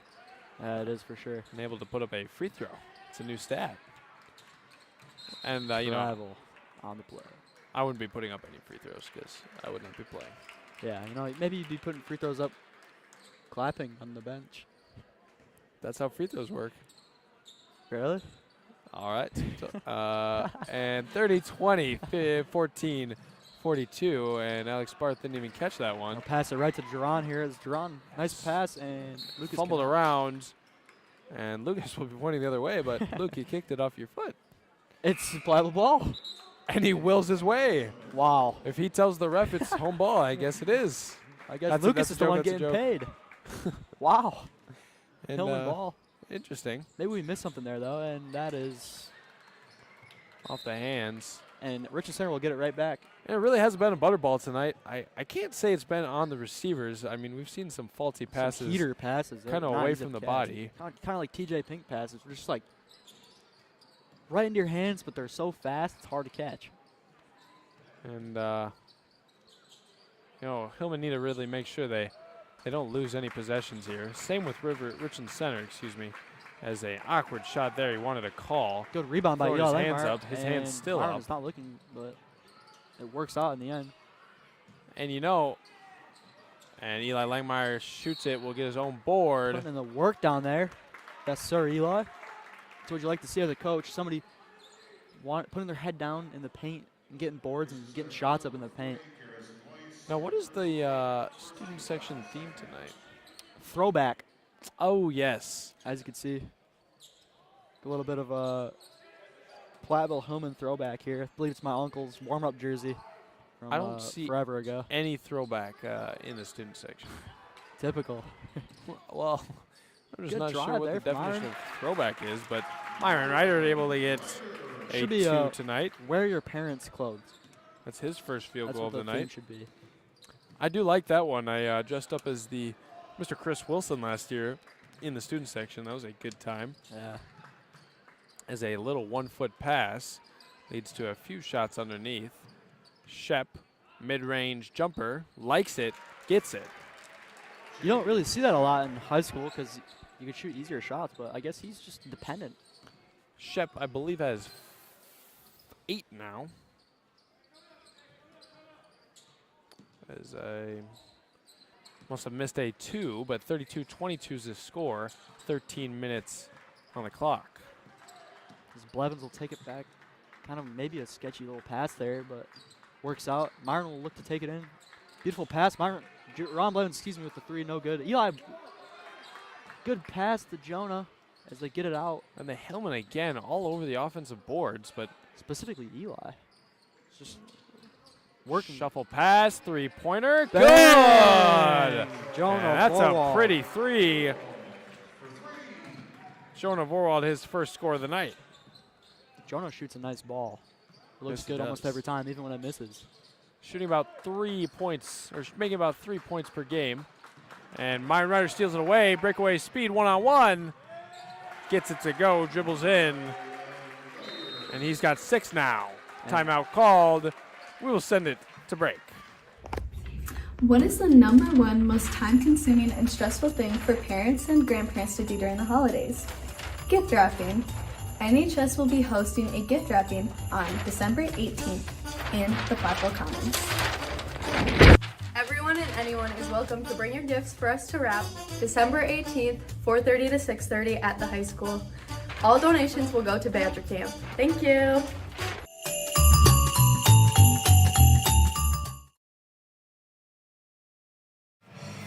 Welcome back to the action. 37-22, 12 minutes, 16 seconds on the clock as we are in halftime or in a timeout in this SWC opener. 37-22. Looking at some out-of-town scores, Mineral Point is currently leading Darlington 51-43 with 11 minutes, 29 seconds in the second half. A great SWAL matchup that could just determine the outcome of the SWAL very early on. And I always like to ask, Andrew, what do you think Coach Hoosier is telling his boys in that timeout right now? I'm not sure. It could really be anything. You never really know. But I think a main point I'd like to point out is execution. They're getting second chances. They just can't capitalize. they'll get steals and then they'll maybe turn the ball over. They just can't capitalize and do what they need to do. But they are up by 15 here, so I wouldn't be too mad if I was coach. But you never know. And we just saw a very great band performance. Liam Davis on the guitar. I'm not and sure who was on the drums, but Cash Peterson on the Cash drums. Peterson, they killed it. Sounded amazing. Brody Digman with an almost steal there. Just a phenomenal defensive player. Shep now, dead ball. Tries to pass it over, stolen away. Numbers, 3-on-2. He will give it away. Ludlam goes up. And it just looks like somebody is pushing all of these shots out as that layup will not find the right bounce. Like I said, capitalize. They got a steal. They could not capitalize on it. Richland Center looks to drive the ball inside. Working. Kicks it out. That is taken back on the top for Shep as they move it in, trying to get inside, and they will force a turnover. Platteville will force a turnover, excuse me. No foul called, pushes him off path, and another no call. Goodness. And back ref will have to step in and make a call there. Before. As Myron Ryder. No. No. Foul on Platteville. Wrong team. Myron bumped all over the floor. He won't get any call, but Myron, a very tough individual, has been faced with lots of adversity. He likes to play hard and aggressive, which usually lands him with a tough assignment, especially considering thinking football. He's usually lined up on their number 1, number 2 threat, and he keeps calm. He has been, faced a lot of dirty talk, dirty plays, but Myron stays as the behind-the-back call on Ludlam there. Myron stays very calm, level-headed, and something that you can really value about the band. Yeah. As number 5, Trayton Shep will come in for Jaden Shep. Don't say it different twice. They're brothers. Either way, they're both, one of them has got to be right. Fair enough. One of them's got to be wrong, too. Yeah, it's like, yeah. Yeah. It is what it is, And driving now, Bosworth swings it around to Shep. Dosh up top through the legs. Gives it over to, don't want to pronounce that one wrong, Schwitzenberg. And he'll give it down low to Wes Bosworth. He'll go to the line, shoot 2.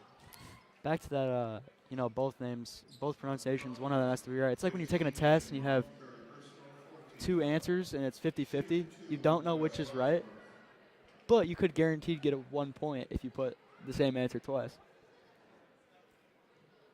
I'm not following.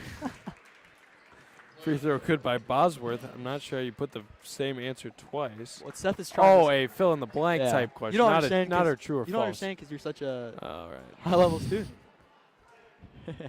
You never have to resort to the bottom-of-the-barrel strategies for getting grades. And speaking of grades, let's check that bio test. John Blevins will shoot a 3.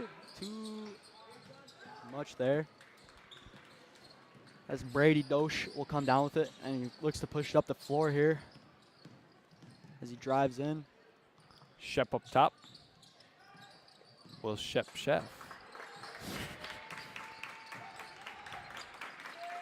Myron's going to work defensively. Kind of a mismatch, but it's kind of what they build when they. Remember, Richland Center, a very tall team. Yeah. Bosworth, acts as a guard, but has the body of a big.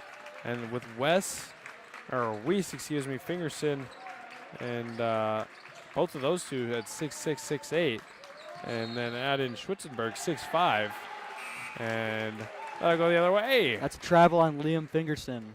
Some great defense on that possession. Force the travel. 25.67, not as high as Andy. Oh. But Dad, I hope you're not watching. Andrew Donner strikes again. That's all right, though. That's still a good grade. Take it. Platteville with some ball movement here. Trying to break the zone. In the zone. AutoZone. We're not sponsored, so don't think anything about that. Schutzenberg with the rebound and dribbles off his foot. Whoa, whoa, whoa, whoa. What's going on? Mouse on the ball on that one. And they'll get it back. Going two, double teamed. And that's 10 seconds. The mouse strikes again. As Brady Dosh was looking pretty, I don't really have a fancy joke with this one. I'm just going to say he was looking pretty suffocated there. Score update. Cuba City leaves Fenimore 40-24. And Langmeyer will check in. He doesn't know who for, though. And it is Brody Digman. Well, Eli still seems to be confused. And they got it sorted out. Maybe not. That's okay. Monreiter will take the ball in. Logan Day looking to get inside. There's some movement here. Blevins to Logan. Logan will think about fire. it and Logan turn needs it over. to He needs to shoot take that. Logan Day, an excellent three-point shooter when he gets hot. Just need to have confidence, Logan. And he'll Just be need confidence. And Fritz will let him know he needs to flash middle. Yeah. Oof. You do not want to get that guy on your bad side. Bosworth gives it up to Shep. Up top, swings, elbows. Could have been dicey there. And an elbow call it will be. Logan Day has to duck away from cover. We'll get the call. I'm not sure if Logan actually had contact with him there, but maybe he did. See some alumni in the building tonight. Alyssa Blevins and Cam Key, both phenomenal athletes. I believe I saw Emma Brunton earlier, both graduating last year. The whole Langmeyer family made I was it. just about to say, shout out to Sarah and Hannah. You'd love to see it. Two Langmeyer sisters, plus Dawn and Joe, the parents. And Eli. Eli's here. Yeah. Where? Right there with the ball in his hand. Oh. Oh, man. And his dad said, shoot the ball. Eli, what are you doing? Just kidding. He didn't say anything. Lucas Willow and catch it! Good shot from Lucas Ludlum. And he's got double digits, 11. Bosworth up the court now. Slow down. Langmeyer defending. Ludlum defending now. Blevins defending now. Shep up top. Directing traffic. Schritzenberger will give it to Shep. Shot fake. Oh, dirty move, but no finish. I noticed Shep has a lot of those really nice moves. Can't quite finish, though. Maybe one day he'll get there. Ryder will give it down Logan, low. beautiful dish in and out. Lucas Ludlum. No good. A little bit too much mustard there. That's all right. That's okay. Too much mustard. That's okay. And Ludlum looks for the user lurk. Won't get it. Shep up top. 42. Whoa, yeah, he can shoot. That's a 3-on-2. He practices follow through. Ludlum blows by. Langmeyer goes up. Dunk that, young son. Eli misses an easy bunny. Come you know, on I'm going to now. have to talk to him about that after the game. He'll want that one back. He knows he could have dunked it. But he didn't. If I'm 6'5", I'm dunking that thing. It looks like Joe is leaned forward in his seat. Eli redeems himself with a little bit of a block. A little bit of pinball down there. Nobody knows what's going on. Eli, that 6'10" wingspan, really doing wonders for him. And a lob pass to Ludlum. And win! What's happening? What's happening is Lucas just had an and one. Fast break layup off a steal. He'll go to the line. Shoot one more. And Lucas is leading the team. You said it perfectly, though. Nathan Mumm hasn't scored in the second half. Much like Macy. No. Nathan had a 3. Career it's high, true, actually. but not as much. But that's okay. He's playing defense. And we got some subs. Sponsored by Jimmy John's Sub. No. Cancel that. We're not sponsored by Jimmy John's. Sponsored by the Lunch Lady Subs. Yeah, My Turkey least Deli favorite subs. lunch. That is awful. No offense. Lunch Ladies do a great job, but I know they're not happy either when they're given Turkey Deli Subs. Brought to you by Substitutions. And I'm not sure if he missed it. He had a wide open man in the middle there. And I don't want to be one to, only complain. What's your favorite school lunch, Andy? Oh, that's a question. That's the question of the day. Favorite school lunch? There's quite a few I really like. Grilled cheese with tomato soup. Popcorn chicken. Stolen by Jerome Blevins, 1-on-1. Navigating. Can't get it. Ludlam waits for it to fall. They didn't want to. They wanted three. They're stat padding for Lucas. So you said grilled cheese? Popcorn chicken is one of them. I used to like cheese breadsticks, then something happened. I don't know what. They changed the recipe. My favorite's got to be one of the pastas. I like the red pasta, the Alfredo pasta. Chicken Alfredo, that's a banger. With the cheesy, garlicky breadstick. I'm going to start drooling. Yummy, yummy, yummy. Brought to you by Breadsticks, cheesy ones. 46-24, 6 minutes, 24 seconds. And Eli with the foul, and he will maybe not agree with that one. He did look kind of. No, he's nodding his head there. Yeah, Eli knows. He knows. And so does Joe. He's telling Duran's grandma. And maybe Eli knows too well because Jonah Volog is taking him out of the game. There goes Eli. Pretty good solid minutes. Pretty good solid gameplay from Eli. Putting in work tonight. Garrison Weiss will get his first score off the night off a free throw. Got a little knee brace. And moved around. Fingerson gets it. There he is again. And he gets two with a little knee brace. Weiss, there it is. Garrison Weiss. Weiss. 46-27, 6 minutes, 6 seconds, and Iron counting. is commanding. Lucas Ludlam. Lucas will he go through the legs on this ball handle? He won't. Yes, he will. And he will drive and dish it. And there's a foul. Jonah might have gotten smacked a little bit there. Never mind, he's all right. I just got faked. Go line. Shoot. None, because they're not going to the line.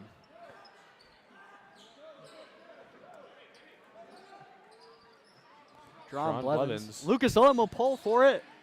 Bang! Lucas Ludlam with a 3. And Ludlam's been hot in the second half. 6, 8, 9, 12 points in the second half to give him 20 on the night. Which is his, and Weiss will get the 2-point bucket there. 49-29, 5 minutes, 29 seconds. And Lucas Ludlam is averaging 20 points on the season, third in the conference behind his buddy Myron Ryder with 21. Foul call to go to the line, shoot 2. And it's sort of unfair having a Lucas Ludlam on your team. He doesn't really miss much. You know what I mean? The only time he misses is when he's getting hacked or when he misses. And he'll go to the line, shoot 2. 100% still, I believe, for the season. Correct. I wonder if anybody has gone a full season with at least, 15-shot free throws, that kind of thing. Yeah, and has made every single one. He's on pace. Go PHS. Thank you, Pet Band. Our student section is pretty lackluster. I'm not really sure. The Pet Band have been pretty energetic, though, tonight, and you love to see it. Balls in the air, stolen by Ryder. Gives it to Ludlam. 3-point, step back. No good. And that'll be off Blevins. And Blevins has been bouncy tonight. He has been getting up to almost every ball. Which is pretty impressive because Duran, I don't know if you guys can tell, but he's not the tallest player out there. Coming in a whopping 5'8". But he makes up for it. He's about 10 inches in the air every play. Or 10 feet, excuse me. 10 feet. 51-29. And it's a Platteville ball. 5 minutes on the clock. Little out-of-town scoreboard. 51-35. Cuba City leads Fenimore in a Swall matchup. Ludlam driving. Kicks. Nathan Mumm. 3! Nothing but net there from Nate Mumm. And Nathan Mumm proving us wrong. He's got 15 off 5 threes. My cross-country brother. Ball stolen, but out of bounds. Myron Ryder.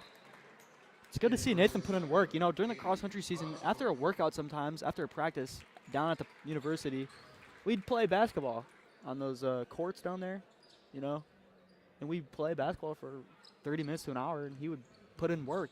And it's good to see it replicating out here on the court. And let me tell you, Nathan Mumm's not very easy to guard. He can do a lot more than just shoot threes. Hopefully he'll figure that out more as time goes on. Is he open for 3 here? But Myron good fake. Good fake, but no finish. Nathan Ball's on the fights for it, floor. and it is a rugby match. And we have an injury. Number 1, Jane Shope. Seems to be a shoulder injury of some kind. You hate to see it. It's never a good thing. Never. As he takes a seat on the bench. Abe Bosworth, brother or cousin of Wes Bosworth, I assume, will check into the game with some bright orange shoes. Liam Fingerson driving, similar to that first shot of the game with that little two-handed scoop layup. Ludlum will reach contact, and Schwarzenberger lucky not to get a flop call on that one. 54-29, 4 minutes, 8 seconds on the clock. And this game kind of got out of hand. It's a 25-point game. Yeah, I did that right. It was close. I mean, I feel like halfway through that first half, we were sitting at about 12-12 until it really broke free in the Hillman direction. A few quick, fast breaks, a quick energy plays turn the course. Hopefully, we get to see some action from Trenton Mum tonight, brother of Nathan Mum. I'd love to see him play. I was talking to him in biology today. He was pretty eager to play and get out there.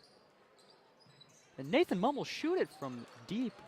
No good there. As Jonah Borrell will get the offensive rebound. Myron Ryder will take it in. Lots of contact. Somehow a block coming out of that. And I want to shout out Trainer Joe as Shep goes to the trainer to get checked out. And Trainer Joe does all of our injury fixing. And our Trainer Joe injury report will hopefully end up positive for Jaden Shep. Very talented basketball player for this Richland Center team.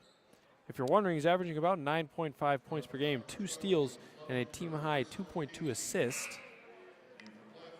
A very balanced attack as Wes averages about 10.8, Liam 10.5. Wes also averaging about 10 rebounds. Kaizen Schwarzenberg will shoot 2 now. As we get a couple of subs there. Logan Day, Eli Langmeyer, and Jerron Blevins. And 2 offensive rebounds. Interesting basketball taking place as Schwarzenberg will spin, put up the shot, rebounded by Logan Day, and he'll get a foul. Will he go to the line? Yes, he will. Shoot the 1-on-1. Logan Day has the opportunity to get more points here for the game in his season. A little out-of-town scoreboard. Albany beats Benton tonight in a tight one, 52-51.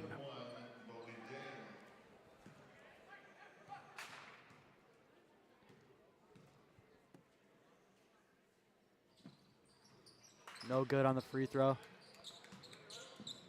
They'll go back now, 54-29, 3 minutes, 14 seconds. And we will see a 3 off the front rim. No good off the offensive rebound, Bunny. And Langmeyer will recover. Bosworth, Abe Bosworth gets his second foul called in 2 possessions.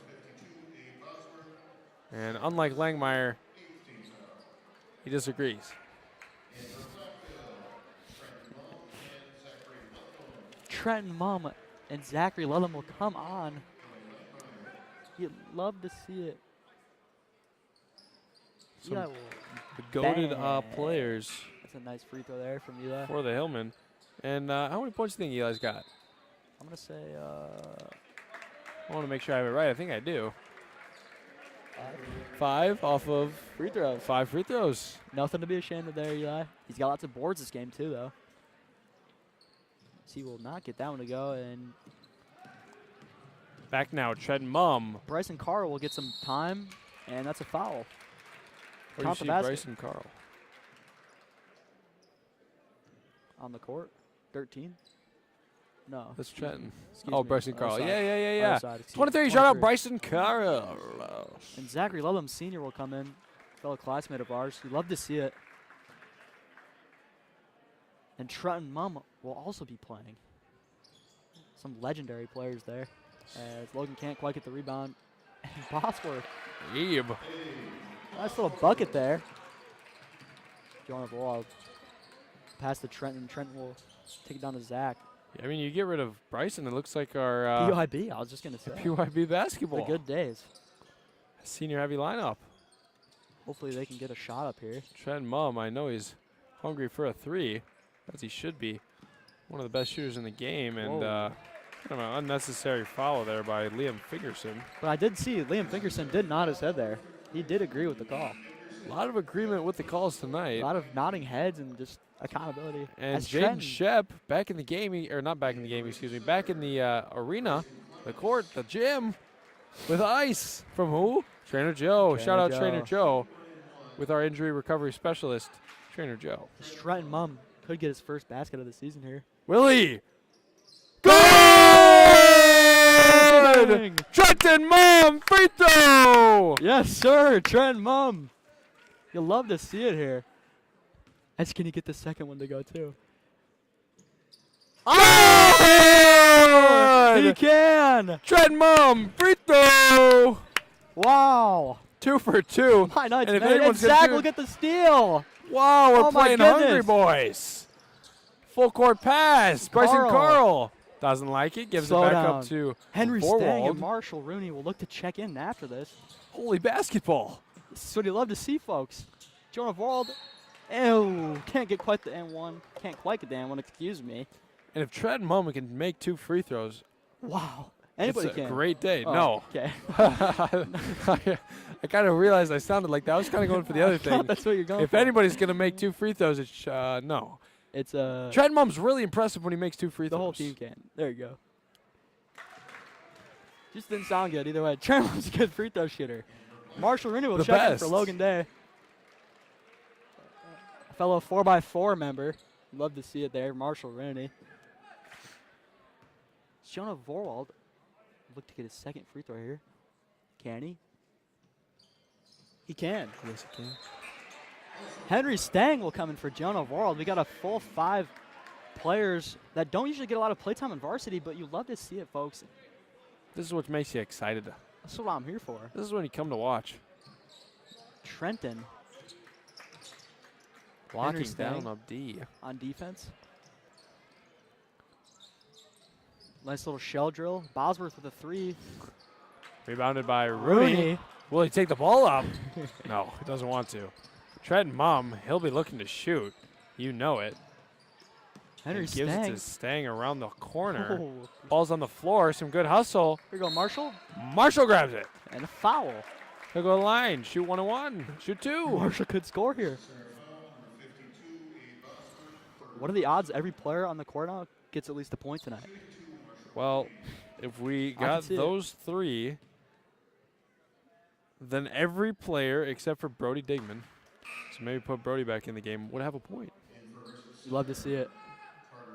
Marshall cannot get the first free throw to go. He missed short, so hopefully he bends his knees a little more here and makes it.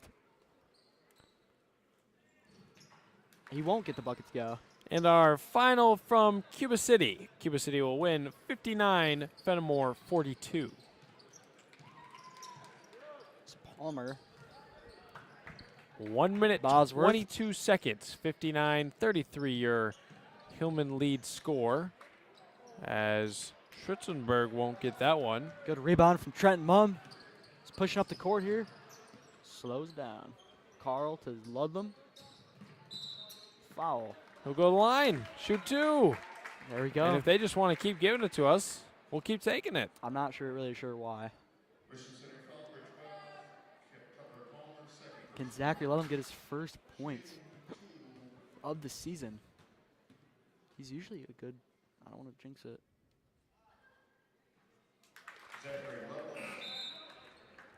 He'll make the next one. He's usually a good free throw shooter. Don't say that. He won't make the next one. He's terrible free throw shooter. He won't make the next one. I don't mean that. I don't mean that. I swear I don't mean that. I He won't make promise. the next one. and Just trying to reverse jinx He'll it. actually airball this one.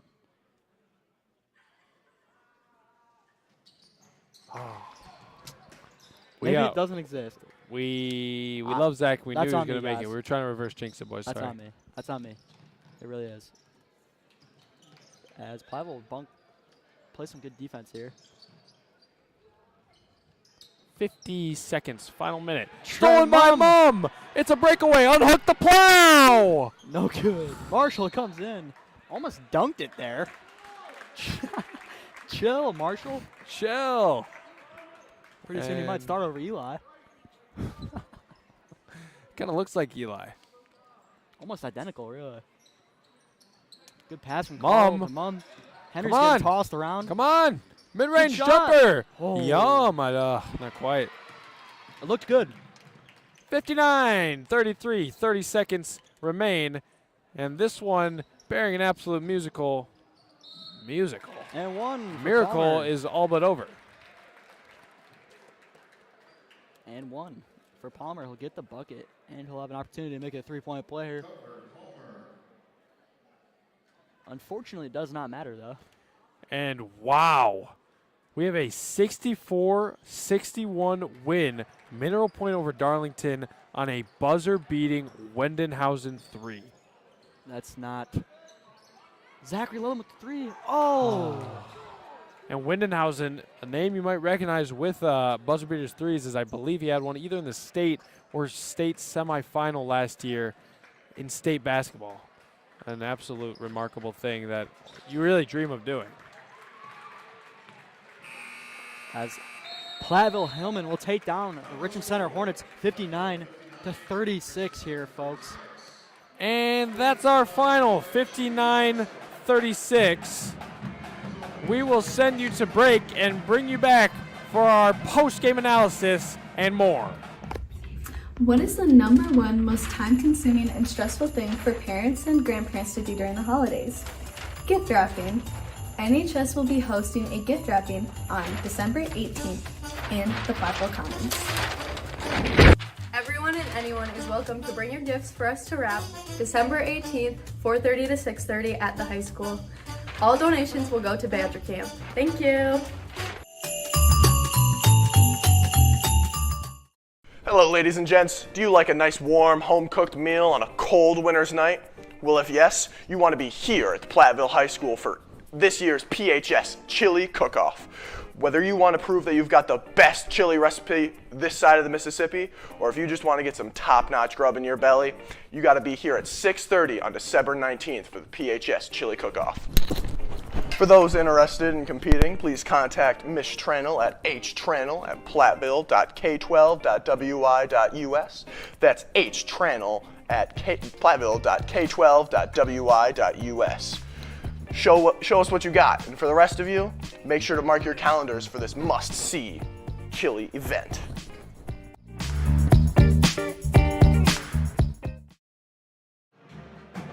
And welcome back to the booth. We just saw a dominant win by the Hillmen, winning their first SWC matchup of the year, 1-0. They will beat the Richland Center Hornets in a SWC Classic, and it's a great way to open the season. For your final stat report, Richland Center saw Jaden Shep 8 points, Brady Dosh 8 points, Coulter Palmer getting 2 at the end, Garrison Weiss getting, I believe, 5, Liam and Wes, Fingerson and Bosworth with 6 each.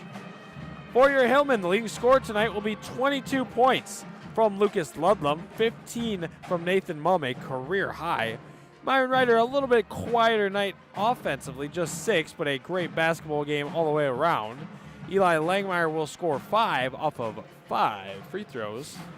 Logan Day will have 2, Jerron Blevins 2, and don't forget 2 exceptional free throws from Trent Mumm. 4 points also from Jordan Vorwolf. Don't want to forget those. What'd you see out of the Hillmen tonight that put them where they want to be? I saw a lot of scrappy plays, good players, specifically Lucas Ludlam, really taking over here with three-pointers and just lots of ball movement. Very well executed on it, really pretty much every portion of the game. As you can see in the final score showed it, folks. Platteville just looked very good. Lots of offensive rebounds, second chances, lots of free throws, lots of turnovers. Forced turnovers, excuse me. But overall, it was a solid win from the Hillmen, and it was just a great start to conference play. And conference play is really where it's at. You got to win conference, got to win the conference championship. Something that, you can't lose its value. A conference championship is a great season, and, everybody wants to win state. But if you can win a conference championship, you're in a great place, and that's a very successful season. Looking to the future, Platteville will travel to Potosi on Tuesday next week and then Fenimore on Saturday. Then they will return home next Friday, a little bit of a break there, to take on Evansville, nice non-conference opponent. And then they will return to conference play on January 2nd, my birthday, at Prairie du Chien. Happy birthday. Happy birthday. I wasn't supposed to say that. Anyways. Sorry. Excuse me.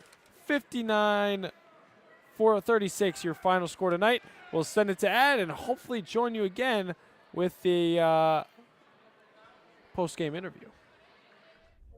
Hi, my name's Logan. And I'm Tyler. And we're here with Hillman Outlets. Come on in. I'm Isaiah, I'm Jackson. and we accept card, cash, and check for all your Hillman apparel needs. My name's Rowan. My name's Amy, And we have a wide selection of your Hillman merch, apparel, and spirit wear. including blankets, hats, and tote bags. Check us out online at hillmanoutlets.com for in-person hours and online orders. Visit Hillman Outlets.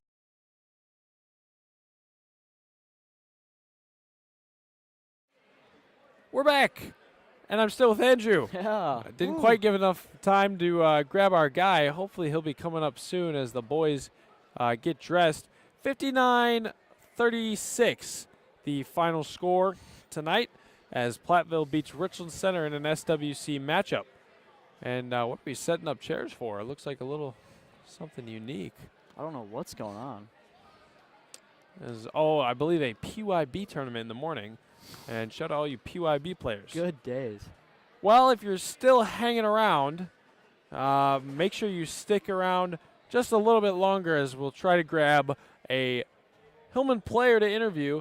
And again, want to shout out the Hillman Pep Band.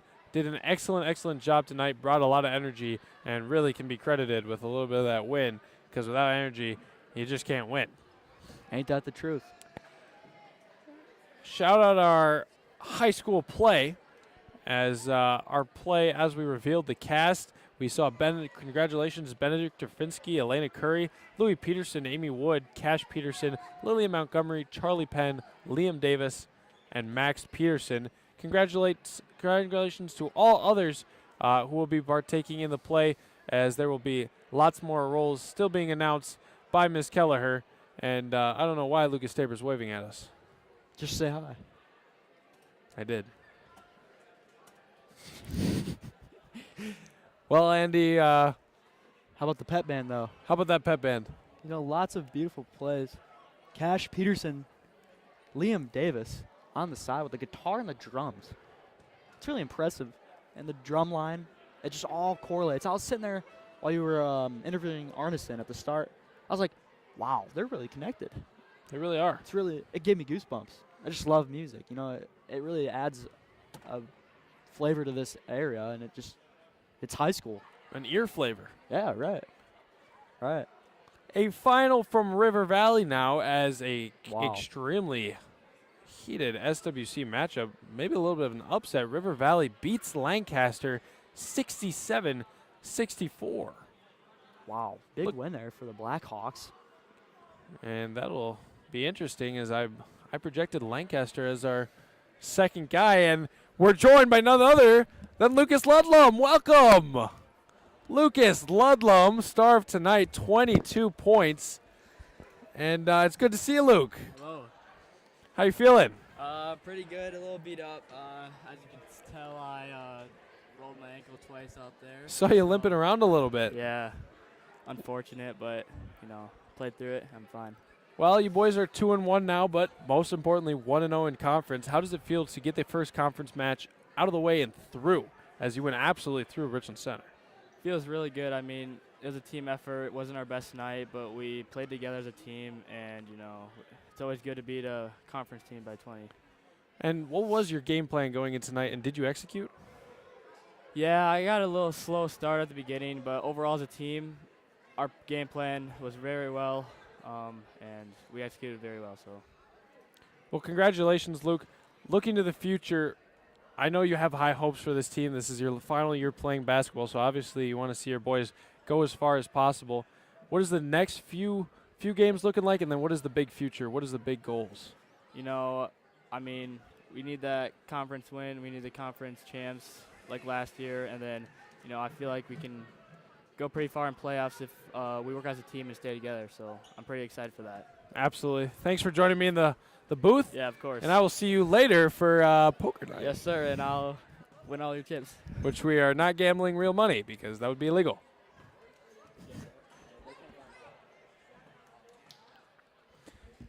Well, Andy, that wraps it all up for tonight. You got any other wise words for us? Not really, folks. What can I say? I did get a better quiz than you in the biology. We can wrap it up. Well, I want to give a huge shout out tonight to our first-time tech man, Alex Barth. Did a splendid job. Really seamless transition between scenes. Did a really great job handling our commercials, first ever commercials. Again, make sure you check out the chili cook-off and gift wrapping opportunities through NHS and Hillman Outlets to get all your Hillman merch, apparel, and spirit wear. Bang. Alex Barth, shout out you, and great job tonight. Well, Andy, it's always been a pleasure. I'm glad you're becoming a regular, and I think you and I are going to go a long ways this season. Watching these boys, watching these girls, watching these Hillmen play basketball and do their thing in this winter season. I'm Seth Wilson, joined tonight